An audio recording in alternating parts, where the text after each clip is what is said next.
Hello, everyone. Welcome to the Festival of Storytellers, Chapter 3. We're now streaming live in our Readers Magnet Facebook page and Readers Magnet YouTube channel. This event is from October 24th to November 6th and will showcase authors who each have a marvelous story to tell. It's our first week of festivity and it's been amazing so far. Sign up and join us at www.thefestivalstorytellers.com. Today, we have one of our featured authors and Reader's Magnet Ambassador, Eleanor Gaccetta, author of Caregiver's Journey, One Caregiver's Journey, and Generations of Good Food. Hi, Ellie. I'm glad to have you back with us today. How are you Hello, doing? Liza. How are you, dear? I'm good. I'm good. How are you feeling? I'm great. Couldn't be better. I'm enjoying the Festival of Storytellers Chapter 3. I can see that. I can see that. We mentioned about your books. Do you have it with you? Can you show it to our fairgoers? I have both of my books, actually. Here Oh, is One Caregiver's Journey, mm-hmm. and here's Generations of Good Food. Yes, there you go. And to everyone who's watching us live, I also have Ellie's covers, book covers at my back, both ends. There you go. So anyone who wants to grab a copy of of her book, it's available in Amazon.com, BarnesandNoble.com, and in her website.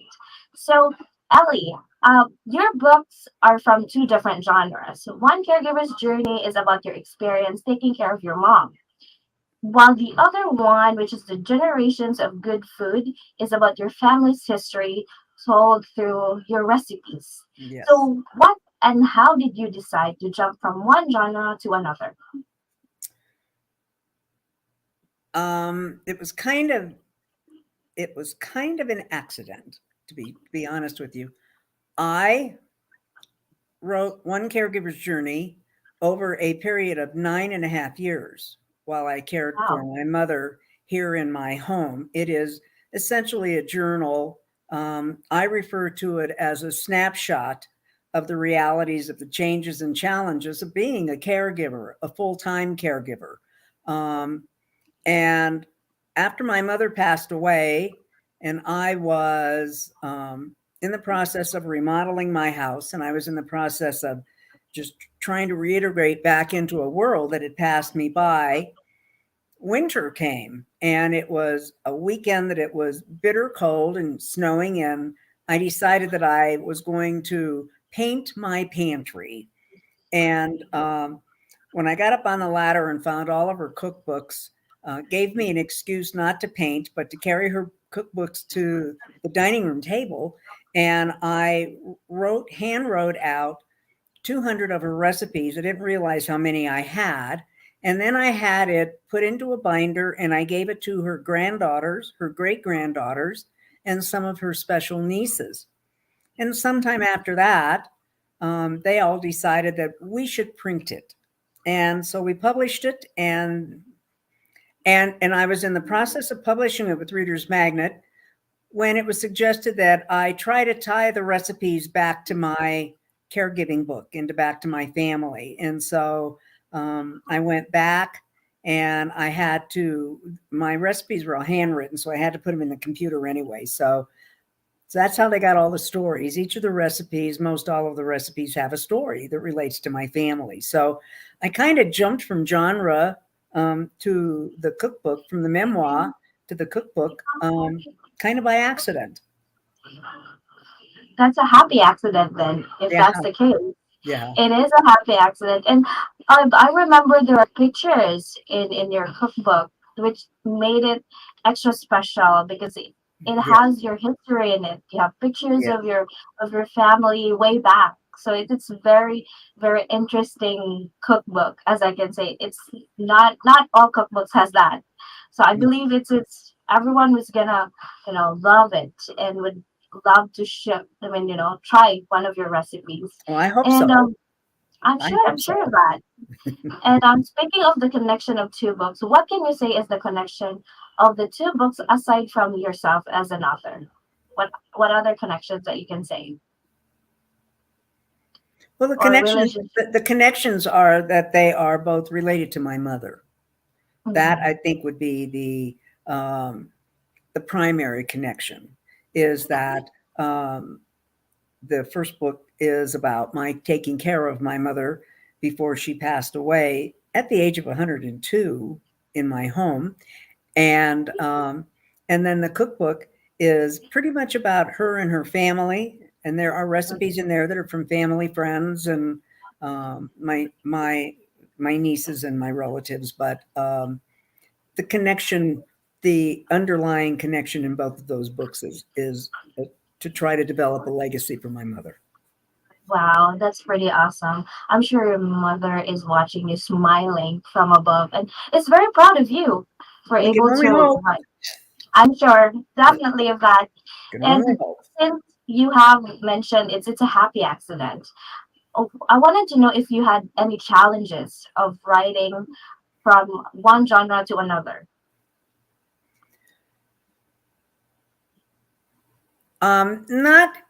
Not really. Mm. The cookbook actually was harder to write because it was written in a shorter span of time. The caregiving Mhm. book, of course, was written over the 10-year period that I was a caregiver, and as my mother's condition changed, I would write about how I dealt with a particular issue, or if there was a happy something that happened with her that made me laugh or smile that I wanted to share. The cookbook, the cookbook was truly a labor of love. I had to.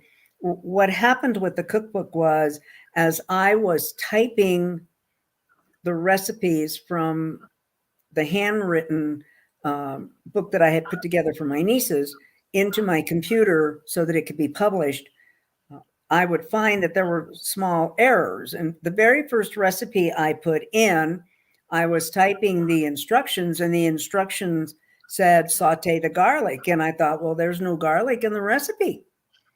So then I either made every recipe in that book in my head, or I actually made it in my kitchen so that I would know what I was putting in the book was accurate. And it took a long time. I can't imagine how many times you tried cooking and trying out all of that. That must be really, A really lot, tiring. a But lot. if I was there, I would have eaten all of those um cook or recipes or what you tried on. And what did you learn while you were writing the book? Did you discover anything about yourself? Do you relearn? Well, during my caregiving journey, I discovered a lot about myself. I discovered living isolated within these four walls for 10 years. Um, you become very patient. Um, you become very sanitized in that you don't really care what's happening on the outside world. You survive. You survive your caregiving uh, journey by not thinking about what everybody else is doing. That they're going places and doing things, and they have a life and you don't. You are committed to your task at hand, and you do that. Um, I just learned that I have a lot of resilience. I learned that I'm strong. Um, and it made me a better person. It made me a much, much, much better person. And Definitely. the cookbook, um, I learned that I can cook. Well, aside from that, I know you can cook. Anything, deep in you that you're able to rediscover that you didn't know you or you had all along while doing the cookbook book? No, I didn't realize how much I was connected, how much family there Mm. connections there are to our family recipes, and to the into recipes that came from my mother's aunts, that came from her aunts, her grandmother, my grandmother, my aunts. You don't realize what the familial connection is until you start to look at them and you start to think about, I remember we had this on 4th of July, and this was always a Christmas. And, I remember the time that there were words over this particular recipe, and one aunt called it hers, and my mother said, no, it's mine. And, uh, you start to think about how my father used to love her sweets. And when I put the fudge recipes in, that made me think of my dad, because my dad had just an incredible sweet tooth. Oh my, that must be very nostalgic for everyone to, eat and feel the warmth of family being together. I would hope so. They all have a cookbook, and I get a calls every now and then as to how do I do this, and why did this turn out this way and Oh not like my, yours. oh my gosh, that must be really fun reconnecting with everyone. It's a lot of Anyway, in all of the recipes in your book, Ellie, which recipe is your go-to recipe for a special family gathering like Christmas, New Year's, or Thanksgiving? Well, Christmas, I have an entire repertoire of cookies that I make. Mm. For Christmas, I just kind of go a little crazy with pizzelles and butter cookies and honey cookies, and gosh, I just can't even think about them. I do some sour cream twists, and I do a lot of Mm. candy. So Christmas is a lot. I would say for when there are special family gatherings, the dish that I put out is I put out my chiffon cake, and Wow. we have dessert, and then I'll serve it with whipped cream and maybe some fresh berries, raspberries, strawberries, blueberries, Um, and uh, so it's just a nice way to end, which is what always is a fairly heavy Oh, meal. oh my, it makes me hungry hearing all of those. And I wanted to know if you have any plans of writing another book. No, No, not yet. no. I I can really. uh, for those who are watching us live, you can grab a copy of Ellie's book, One Caregiver's Journey and Generations of Good Food, available in Amazon.com, BarnesandNoble.com, and on her website, www.onecaregiversjourney.com. Now, at this part, Ellie, I wanted to know what is your most memorable experience all throughout TIFAS, given that you're a Reader's Magnet ambassador? I have found my experience with Reader's Magnet to be extraordinary. Um, Mhm. I think the company itself has grown leaps and bounds in the 2.5 years that I have been with you, almost 3 years that we have been together. When I came to you shortly after um, my first book was published. My first publisher just strictly publishes and has no marketing plan. So I received a call from Reader's Magnet, and I don't regret for a moment the the partnership that we have in collaborating and promoting my book and marketing it. Um, the staff is extraordinary. All of you are dedicated to making this work.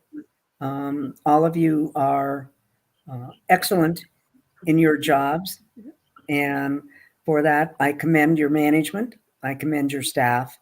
I there is not one particular thing that I would say about working with Reader's Magnet that has not been very positive for me. Very positive. I will always be your biggest fan and your biggest supporter. And I And you always will. and I always tell. Yeah, we had a discussion yesterday at one of the round tables for TFOS 3 for the Festival of Storytellers, Chapter 3. Mhm.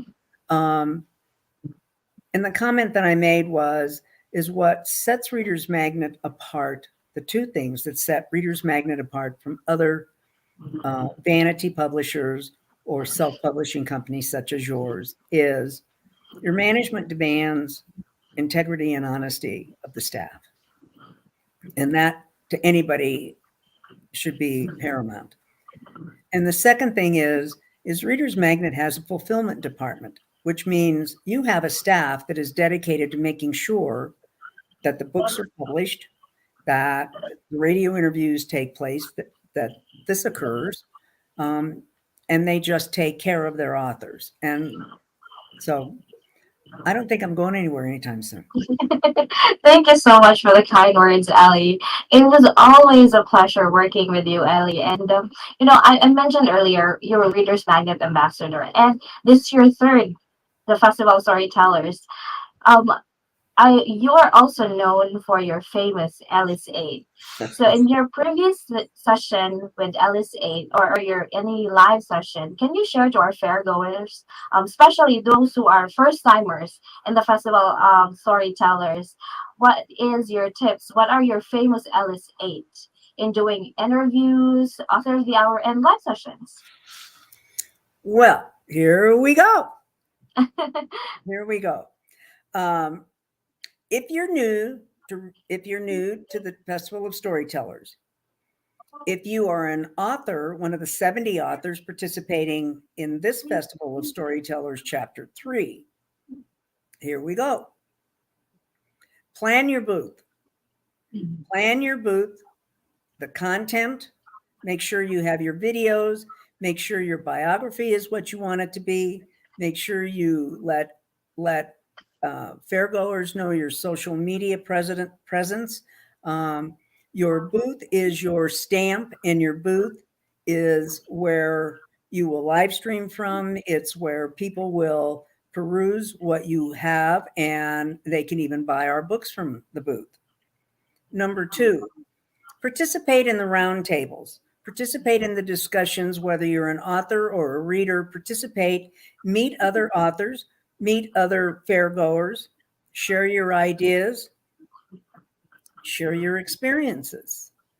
I have moderated a couple of the roundtables thus far, and it is just never dull. The readers, the authors, share their experiences. They share why they wrote the books. They share how they created their works. Number three, live stream from your booth. This is how you gain exposure. This is how you promote yourself, your brand, and your books. And live streaming is just like this. You're sitting in your home talking to yourself, but there are fairgoers who will send you chats and you can respond to questions. And it's a very interactive and it's a very interesting and worthwhile endeavor for the 30 minutes that you're on. Number four, you can attract your target audiences and generate a reader's base by participating in the Festival of Storytellers. Number five, take advantage of the Reader's Magnet offer for social media promotions.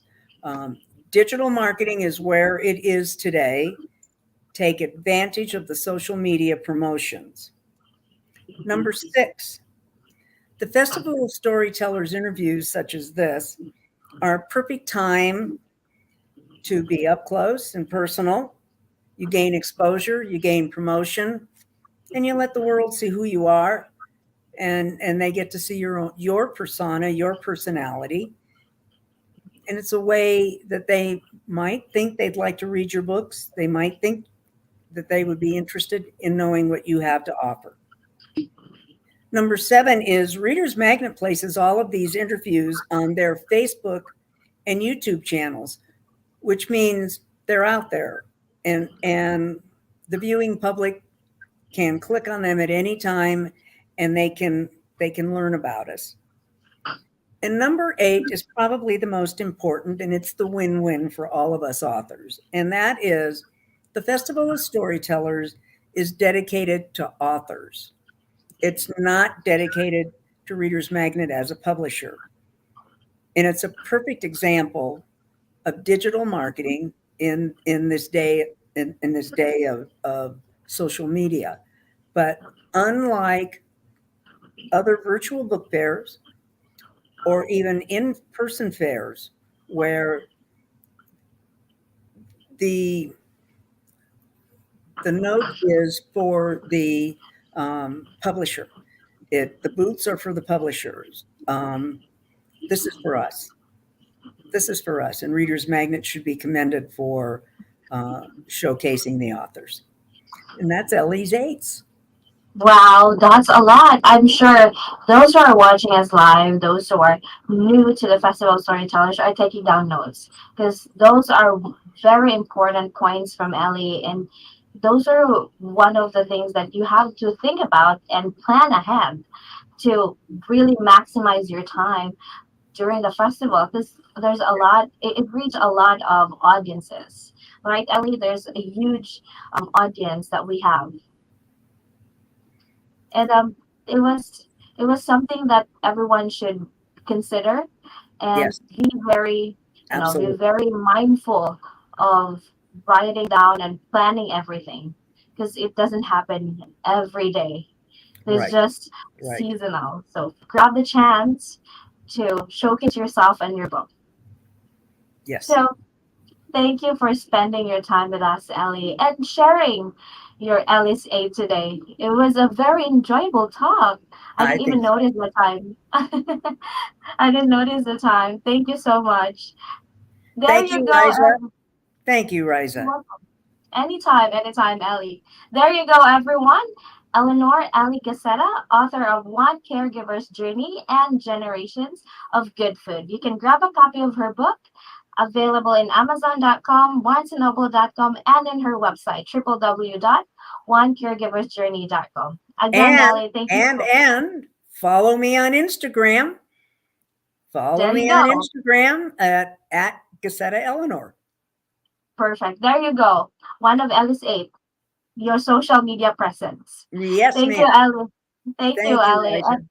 Bye And for as we say now. to you, yes, bye for now. And as we say to you in Reader's Magnet, we share your story with the world. Good Yes, day, you do. everyone. Thank you. Bye bye.